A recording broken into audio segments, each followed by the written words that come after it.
Hello everyone. So in this video we are going to talk about some of the strategies which helped me to score 100 out of 100 in paper number 1 of December 2022 attempt of CA Foundation. So without any further delay, let's get started. Focus on all the materials of ICI like ICI module, RTP, MTP and PYQs. इन चारों चीज़ों पर बहुत ही ज़्यादा focus करना है और ये सबको पता है, इसलिए मैं इस पर ज़्यादा टाइम नहीं देने वाला। सबको पता है कि ये सारी चीज़ें करनी है और ये आपको बहुत ज़्यादा ज़रूरी है, हेल्पफुल रहेगी पेपर के लिए। Focus on PYQs and analyse them.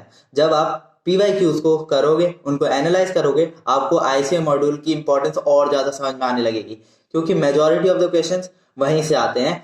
RTP MTP में से भी आता है, बट मेजॉरिटी ICI मॉड्यूल से ही आते हैं। जब आप उनको एनालाइज करोगे, आपको प्रैक्टिकल क्वेश्चंस के बारे में पता चल जाएगा। और दूसरा बहुत ही ज्यादा इंपॉर्टेंस इसका ये है, उस तरीके से आपको पता चल जाएगा कि थ्योरी क्वेश्चन जो आते हैं 4 नंबर के और 12 नंबर के जो ट्रू फॉल्स आते हैं, उनके बारे में आपको PYQ से ही पता चलेगा कि वो किस तरीके से आ रहे हैं और आपको क्या उनका आंसर लिखना है।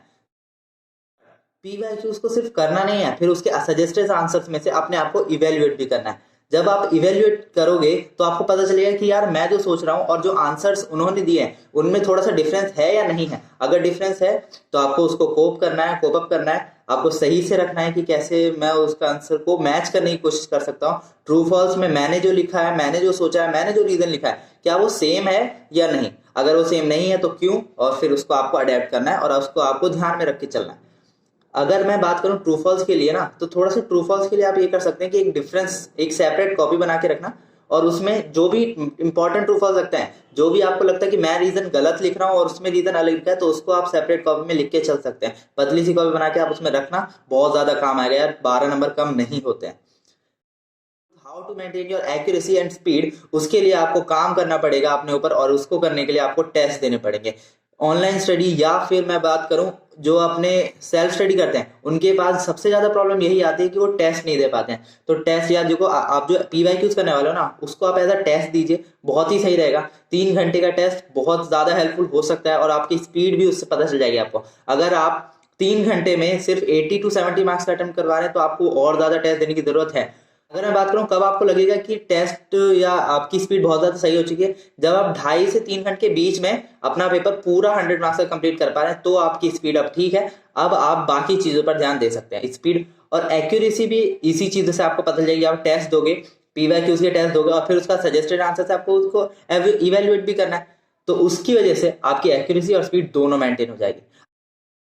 तो लास्ट 1.5 डे आपको बहुत ज्यादा इंपॉर्टेंट होता है। देखो पेपर 1 तो है, लेकिन क्या आप पूरा 15 दिन पहले का पूरा अकाउंट्स पे तो नहीं दोगे, तो इसीलिए एटलीस्ट 2 दिन दोगे लास्ट के। तो उसमें आपको कैसे पढ़ाई करनी है, लास्ट के 2 दिन में मैं सच बता रहा हूँ, आपको कोई भी क्वेश्चन लिखने की जरूरत नहीं होनी चाहिए। पहले से आपको इसको प्लान करके रखना पड़ेगा। प्लान कैसे करेंगे, तो जब आप पढ़ रहे हो, एटलीस्ट 3rd या 2nd रिवीजन जब आप कर रहे हो, तब आपको मार्क करके रखने की कौन से ऐसे क्वेश्चंस हैं जिनकी वजह से आपको पूरा चैप्टर रिवाइज हो सकता है, कौन से ऐसे क्वेश्चंस हैं जिनकी एडजस्टमेंट थोड़ी सी दिक्कत है, तो एडजस्टमेंट को, उस क्वेश्चन को मार्क करके रखना है।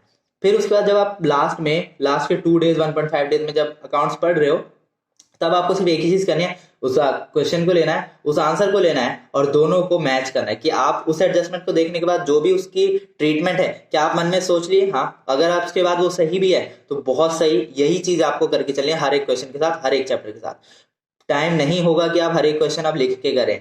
सच में लास्ट के 2 दिन में अगर आप पहले से प्लान करके चलेंगे तो वो आपके लिए बहुत ज्यादा हेल्पफुल होगा, जो भी मैंने अभी बताया चेक करने वाली ट्रिक। दूसरा, अगर मैं बात करूं कि आपको थ्योरी को कैसे रिवाइज करना है, तो लास्ट के जो हाफ डे होगा ना आपका पेपर से पहले, उसमें आपको थ्योरी पढ़ के जाना है। देखो मेरे अटेम्प्ट में एक डिफरेंस बिटवीन आया था और वो डिफरेंस बिटवीन मैं पेपर वाले दिन ही पढ़ के गया था सुबह सुबह। तो इससे आपको पता चल सकता है कि जो भी ICI मॉड्यूल में है थ्योरी, वही पढ़ के जानी है आपको। शुरू के 2 चैप्टर में ही जो मोस्टली थ्योरी है वही आती है, मेन वही आती है सच में। तो उसके लिए आप कैसे करोगे, जहां से भी आप पढ़ रहे हो, चाहे आप यूट्यूब से सेल्फ स्टडी कर रहे हो या आप ऑफलाइन कोचिंग ले रहे हो, ऑनलाइन कोचिंग ले रहे हो, उन टीचर्स को पता है कि कौन से क्वेश्चंस आते हैं। और जब आप PYQs को एनालाइज करोगे, मैं बार बार बोल रहा हूँ, वहां से भी आपको पता चल जाएगा कि थ्योरी क्वेश्चंस कहाँ से आते हैं। यही सब चीजें हैं यार। और जब आपको पता चल जाएगा थ्योरी क्वेश्चन कहाँ से आ रहा है, उसके आंसर भी आपने देख लिए, तो दिमाग में कहीं ना कहीं वो बैठ जाते हैं और बिल्कुल डिट्टो लिखने का आने की जरूरत नहीं है। आपको बस वो आंसर लिखना है, पॉइंट्स को हाईलाइट कर देना है, दैट्स इट। इस तरीके से आपको पूरे मार्क्स मिल जाएंगे। मुझे भी लगा था कि यार डिफरेंस बिटवीन मैंने थोड़ी गड़बड़ करी है, बट स्टिल उन्होंने सिर्फ बेसिस देखकर मेरे को मार्क्स दे दिए। तो इससे पता चलता है कि आप हाईलाइट जो कर रहे हो, आप जो पॉइंट्स लिख रहे हो, वो बहुत ज्यादा इंपॉर्टेंट हो जाता है। तो थ्योरी, क्वेश्चन, ट्रू फॉल्स सब कुछ आपको पता चल जाएगा अगर आप आईसीआई मॉड्यूल, आईसीआई के PYQs पर बहुत ज्यादा फोकस करोगे तो, और टेस्ट दोगे तो मैंने इस वीडियो में जितनी भी मेरे को लगा कि इंपॉर्टेंट चीजें हैं वो मैंने डिस्कस करी हैं। अगर आपको लगता है कि और भी कोई चीज पूछनी है तो आप मेरे को कमेंट में बता सकते हैं, मैं जरूर रिप्लाई करने की कोशिश करूंगा। टिल देन आप इस वीडियो को अपने सीए एस्पिरेंट फ्रेंड के साथ जरूर शेयर करना, ताकि वो भी अपने नेक्स्ट अटेम्प्ट में उसको क्लियर कर पाए और अच्छे मार्क्स से पास हो पाए। तो मैं आगे आने वाली वीडियोस में लॉ और बाकी सब्जेक्ट के लिए भी स्ट्रेटेजी वीडियो जरूर बनाऊंगा। तो आप मेरे चैनल को सब्सक्राइब कर रखना। Till then bye.